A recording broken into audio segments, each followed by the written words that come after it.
Assalamualaikum warahmatullahi wabarakatuh. Jumpa lagi sahabat Kedaulatan Rakyat. Hari ini kita membahas topik di Kedaulatan Rakyat Cetak yang tayang yang dimuat hari ini, yaitu mengenai film Tilik ya, film Tilik yang heboh di masyarakat dari sesuai terbitan hari ini, hari Selasa, yaitu tanggal 25 Agustus. Nah, ini kita bisa lihat ini, film Tilik yang momentum bagus bagi perfilman Yogyakarta. Jadi ini film Tilik ini heboh justru saat ini. Ya, kata orang kok malah di saat pandemi heboh ya. Tetapi sebetulnya film Tilik ini itu sudah lama, 2 tahun yang lalu, salah itu sudah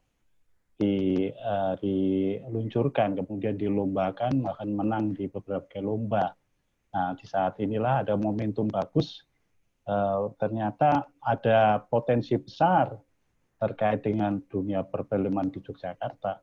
Tidak hanya pemainnya atau pemain filmnya atau sumber daya manusianya juga, tetapi juga industri, bahkan idenya, inovasinya, barangkali inovasi terkait dengan film Tilik ini.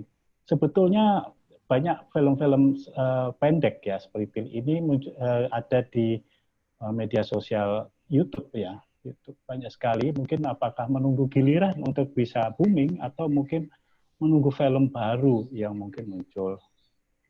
Baiklah, para sahabat Kedaulatan Rakyat, pagi ini kami bersama ya secara daring, secara jauh dengan Ketua Dewan Kebudayaan Daerah Istimewa Yogyakarta, yaitu Bapak Joko Dwianto.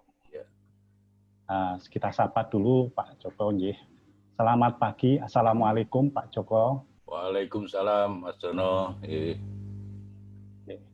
Terima kasih Pak, waktunya pagi-pagi sudah bersedia menemui kami secara jarak jauh ya, melalui ya.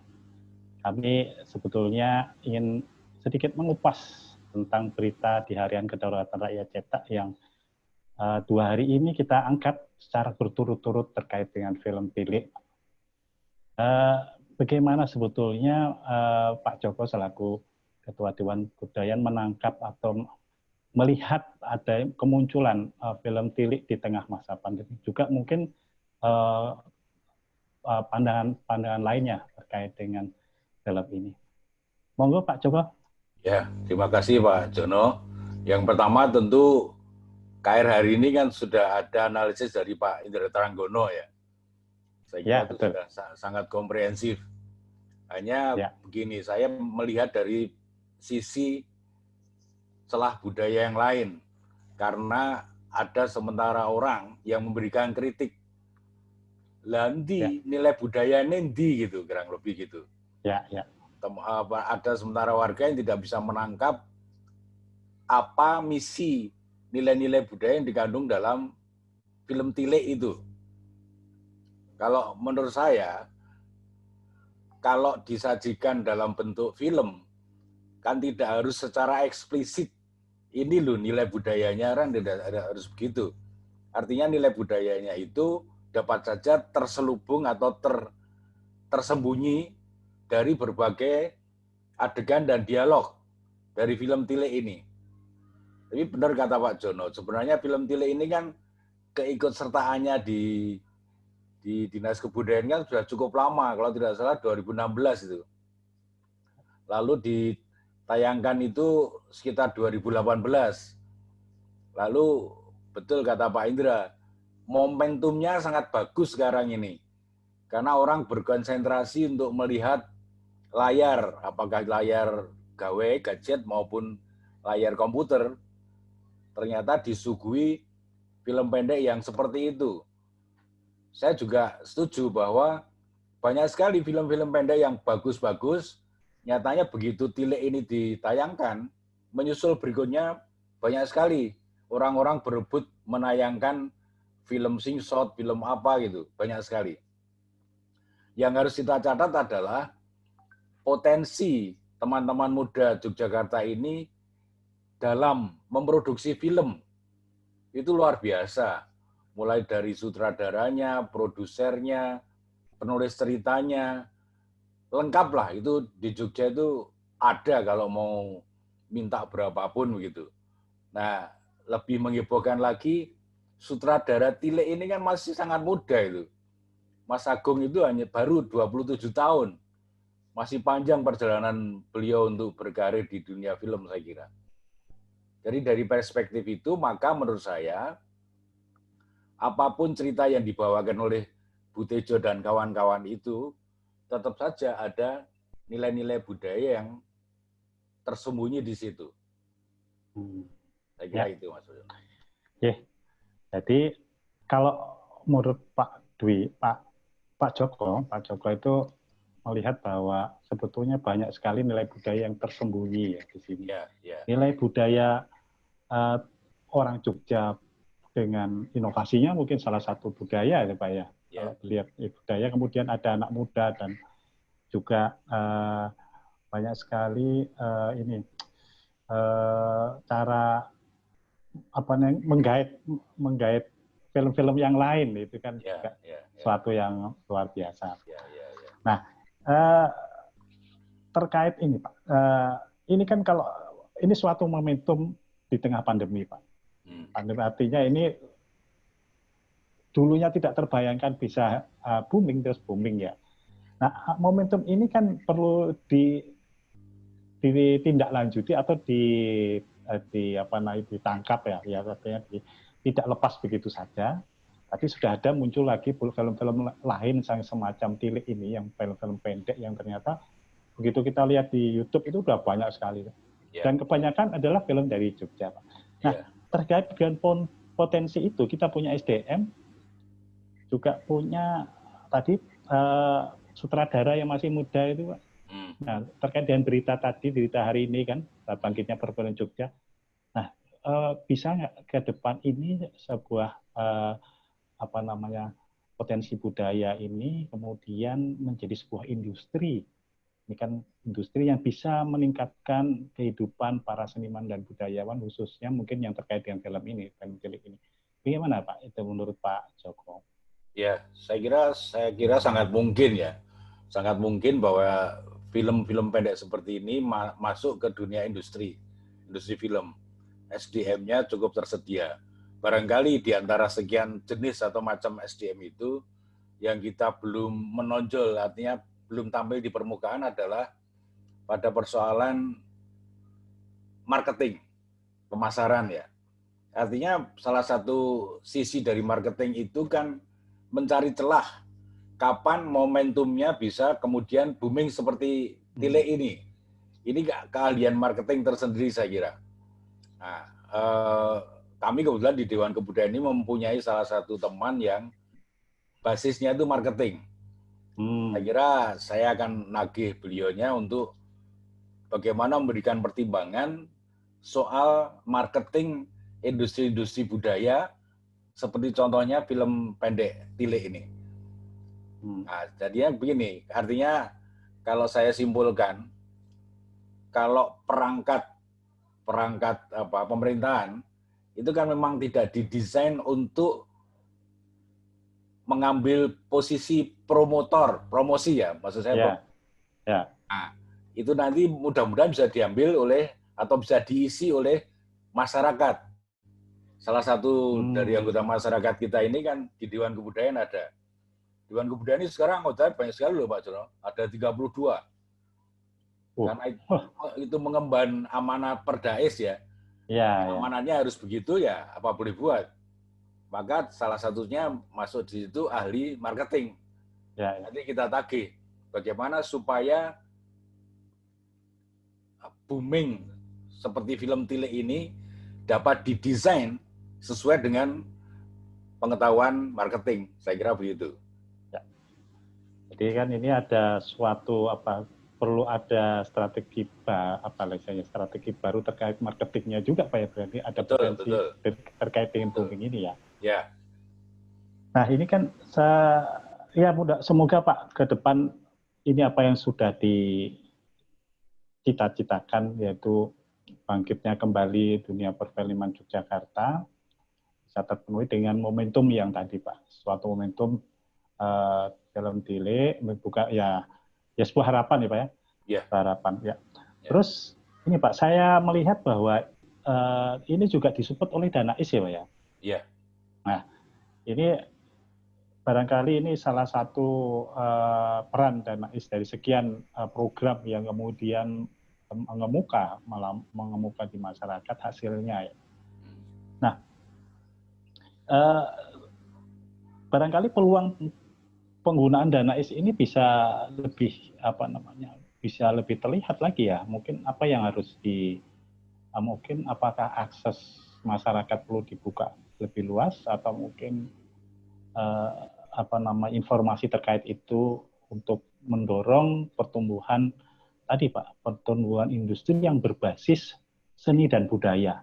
Karena tujuan keistimewaan itu adalah kesejahteraan masyarakat dan rakyatnya. Nah, gimana Pak Joko? Ya, saya kira secara kronologis kita perlu perhatikan bahwa salah satu instansi yang katakanlah mengampu perfilman diantaranya itu kan adalah Dinas Kebudayaan. Itu sejak dulu sebelum Danais bergulir itu sudah ada. Hanya secara frekuensinya, kuantitatifnya itu masih sangat rendah. Barangkali setahun itu sekitar hanya 9 film lah. Ketika Danais ini sudah diluncurkan, sudah diterapkan, saya kira sudah ratusan, Mas. Tile ini kan kira-kira tahun 2016. Itu kan berarti Danais sudah berjalan sekitar 3 tahun. Waktu itu tentu saja volume Danais juga belum sepenuh sekarang. Sekarang kan boleh dikatakan dalam tanda petik melimpah ya Danais itu. Tinggal distribusinya. Dulu di awal-awal implementasi Danais, saya pribadi maupun bersama-sama teman-teman kebudayaan seringkali menyuarakan bagaimana pengendalian Danais itu. Karena setiap kali yang dikeluhkan oleh eksekutif pasti daya serapnya rendah gitu. Nah, kemudian ketika di Pemda DIY itu disahkan keberadaan Paniradyo Pati, itu kan salah satu tugasnya adalah pengendalian di bidang dana keistimewaan itu. Mulai dari perencanaan sampai evaluasi. Nah, kita patut berharap banyak melalui Paniradyo Pati ini program-program yang didukung oleh dana keistimewaan, khususnya yang bernuansa budaya, itu dapat berjalan jauh lebih lancar. Buktinya sekelas, artinya setara dengan film Tile ini sudah sangat banyak ya kegiatan-kegiatan budaya yang didukung oleh dana keistimewaan. Saya kira itu Mas Jono. Pak Joko, ini kan berarti kan itu dari salah satu dari realisasi dari dana keistimewaan yang sebetulnya didanai tahun 2016 ya. Berarti sebetulnya masih banyak film-film lain yang mungkin kualitasnya atau mungkin setara dengan ini ya, dengan Tile ya, tapi mungkin tinggal cara promosinya saja, cara melingkan atau cara memedsoskan atau cara bagaimana ya supaya bisa mengemuka lagi jadi sebuah hiburan. Ketika muncul sekarang Tile, ada Tile-Tile berikutnya atau jenis judul-judul lainnya yang sebetulnya itu mungkin sudah ada daftarnya barangkali Pak ya Pak Joko. Saya kira sudah ada ya kan, karena sekarang ratusan itu jumlahnya. Ratusan ternyata. Ratusan. Oh ya. Ingat bahwa di antara sekian insan-insan kritikus film di Jogja, itu memang banyak teman-teman yang langsung bergabung. Secara tidak langsung beliau-beliau itu menjadi kurator film katakanlah gitu. Kurator ya. Nah, nanti di Dewan Kebudayaan yang versi sekarang itu dilembagakan. Dewan Kebudayaan itu punya komite kuratorial. Salah satunya adalah kuratorial film. Gitu.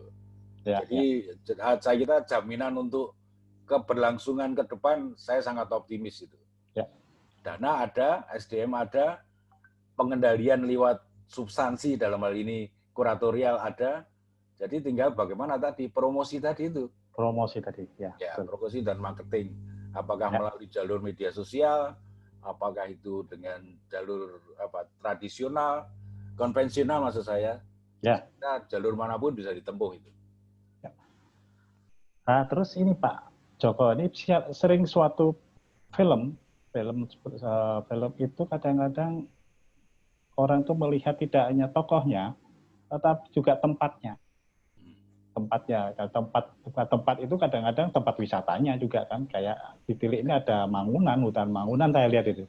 Ya, ya. Nah, ini ke depan bagaimana menurut Pak Joko, mungkin masukan dari mungkin Dinas Kebudayaan sebagai bagian dari lembaga yang berperan dalam kemajuan kebudayaan, kemudian mendorong juga pada kemajuan masyarakat DIY. Ini bagaimana ikut menarik promosi wisata, tempat-tempat wisata itu, kira-kira mungkin lokasi-lokasi syutingnya barangkali ya, atau yang disyaratkan barangkali ketika program film program syuting itu mengkaitkan dengan tempat-tempat wisata sehingga ikut mendapat manfaat lah ketika film ini nantinya menjadi booming. Ya. Bagaimana Pak Joko? Betul sekali. Jadi mudah-mudahan nanti teman-teman saya yang di kuratorial itu, komite kuratorial, itu akan tentu saja akan lebih tajam melihat ketika seorang produser film itu akan menampilkan atau akan memilih filmnya, itu termasuk pengamatan terhadap lokasi syuting yang dengan pertimbangan itu adalah pengembangan pariwisata ya. Lokasi-lokasi yang menjadi destinasi wisata yang perlu untuk dipromosikan melalui film. Ya. Nah, saya kira kalau kan lebih banyak orang, lebih banyak pendapat, mudah-mudahan para kurator film ini nanti sangat jeli melihat misalnya naskah sebelum bergulir, sebelum dimainkan katakanlah, sebelum take, sebelum mulai produksi, itu kan mestinya ada katakanlah pengamatan dulu oleh para kuratornya. Dari situ nanti akan ketahuan misalnya kritik terhadap pemilihan pemain, kritik terhadap lokasi syuting, dan seterusnya. Saya kira sekali lagi kalau potensi lingkungan, istilahnya teman-teman itu, ekosistem budayanya di Jogja ini sudah sangat tersedia. Mau minta lokasi yang seperti alam, seperti apapun, gunung punya, pantai punya, dataran punya, yang lokasi kerajaan, kita punya keraton, punya pakualaman, pendek kata, semuanya punya kita ini. Gitu Mas Dono. Ya, oke. Berarti banyak sekali ya Pak ya. Bapak, saya pikir ini Pak Joko, banyak sekali ternyata harapan dari munculnya Tilik ini. Padahal barangkali Danais itu sendiri banyak, tidak hanya film ya yang dibiayai, juga ada potensi-potensi seni budaya lain ya. Budaya lain mungkin tari atau musik segala macam ya.